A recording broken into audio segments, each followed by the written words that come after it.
আজকে মাননীয় প্রধানমন্ত্রীর হাত ধরে, নরেন্দ্র মোদীজির হাত ধরে আমাদের বেকার যুবকদের কর্মসংস্থানের জন্য এই রোজগার মেলা আজকে 19তম তার এডিশন। সেই এডিশনে আমরা এখানে উপস্থিত আছি। 50,000-এরও বেশি যুবক এবং যুবতী তারা আজকে নতুন কর্মজীবনে তারা প্রবেশ করবেন। এবং সব থেকে গুরুত্বপূর্ণ যে মাননীয় মুখ্যমন্ত্রী আমাদের মাঝে আছেন, কারণ এটা আমার এই সভাগৃহে আমার দ্বিতীয় বার আসা। আমি এর আগেও একবার এসেছি, কিন্তু এবারে এটা কোয়াইট ডিফারেন্ট যে আমাদের মাঝে আমরা মাননীয় মুখ্যমন্ত্রীকে পেয়েছি। তাই আমাদের এই সভা এবং এই রোজগার মেলার জৌলুস অনেকটাই বেড়ে গেছে।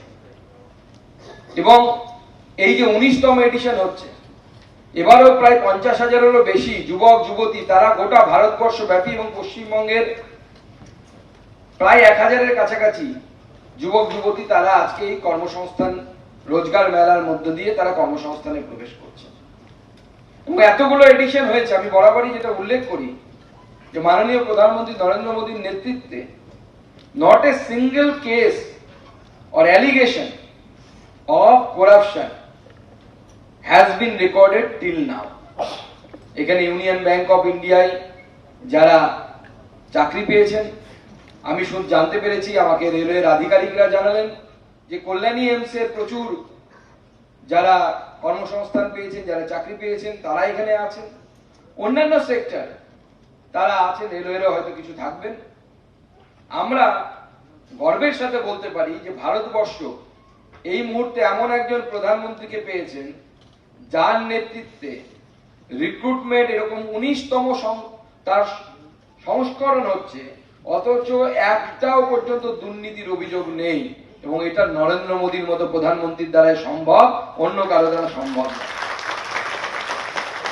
এবং এখানে আমি অন্ততপক্ষে বুক ঠুকে বলতে পারি, কারণ আমি মাননীয় মুখ্যমন্ত্রীর সাথে কাঁধে কাঁধ মিলিয়ে অনেকটা সময় রাজনৈতিক লড়াইয়ের অভিজ্ঞতা আমার আছে। এতদিন পর্যন্ত পশ্চিমবঙ্গকে যেভাবে আপনারা দেখেছেন, এবার আপনারা অন্যরকম দেখবেন, আমি হলফ করে বলতে পারি।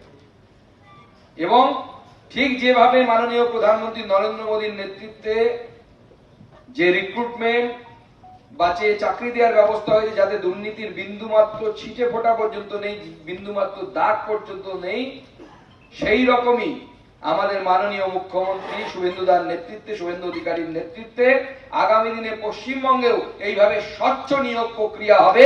আমি এটা 100% হলফ করে বলতে পারি। এবং এই মহেন্দ্রক্ষণে আমরা দাঁড়িয়ে আছি, যে মহেন্দ্রক্ষণে মাননীয় মুখ্যমন্ত্রী আপনাদের সামনে তার বক্তব্য রাখবেন এবং তিনি বলবেন আগামী দিনে পশ্চিমবঙ্গের যুবকদের জন্য কি ধরনের রিক্রুটমেন্ট পলিসি পশ্চিমবঙ্গ সরকার আনবেন। উনি আপনাদের সামনে নিশ্চয়ই আপনাদেরকে অবগত করাবেন। আমরা এতদিন পর্যন্ত পশ্চিমবঙ্গে প্রায় দীর্ঘ 50 বছর সবসময় দেখেছি কেন্দ্রের যে সরকার থেকেছে তার বিরোধী একটি রাজনৈতিক দল পশ্চিমবঙ্গে ক্ষমতায় থেকেছে। স্বাভাবিকভাবে পশ্চিমবঙ্গের উন্নয়ন বারবার ব্যাহত হয়েছে।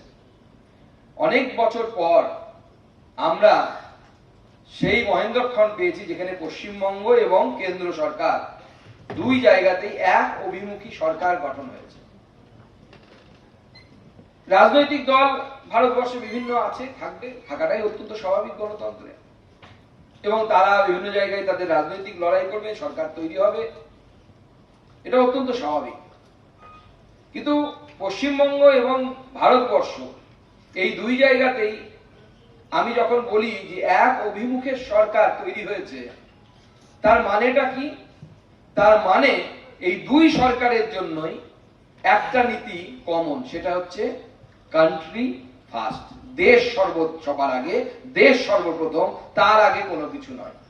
সেই জন্য আমাদের মুখ্যমন্ত্রী উত্তরবঙ্গে গিয়ে বিএসএফ এর ডিজির হাতে সঙ্গে সঙ্গে 27 কিলোমিটার লম্বা জমি উনি হস্তান্তর করেন।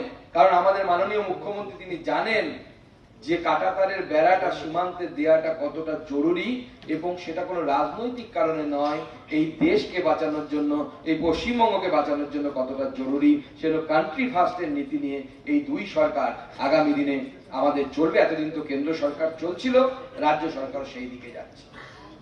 আজকে আমি সেটা মাননীয় মুখ্যমন্ত্রীকে ধন্যবাদ জানাই, এবং এইভাবে কান্ট্রি ফার্স্টের নীতি নিয়ে আমাদের মুখ্যমন্ত্রীর নেতৃত্বে, এবং এমন একজন মুখ্যমন্ত্রী যিনি জমি থেকে উঠে এসেছেন, যিনি কলেজ রাজনীতি, পঞ্চায়েতের রাজনীতি লড়েছেন, ভোট লড়েছেন, বিধানসভা লড়েছেন, লোকসভা লড়েছেন, বিধায়ক হয়েছেন, সাংসদ হয়েছেন, দুবার মাননীয় মুখ্যমন্ত্রী প্রাক্তন তাকে হারিয়েছেন এবং প্রাক্তন মুখ্যমন্ত্রী করেছেন। অর্থাৎ যার পালস বলে, যাকে জনগণের পালসের সাথে সম্পূর্ণভাবে যোগাযোগ আছে।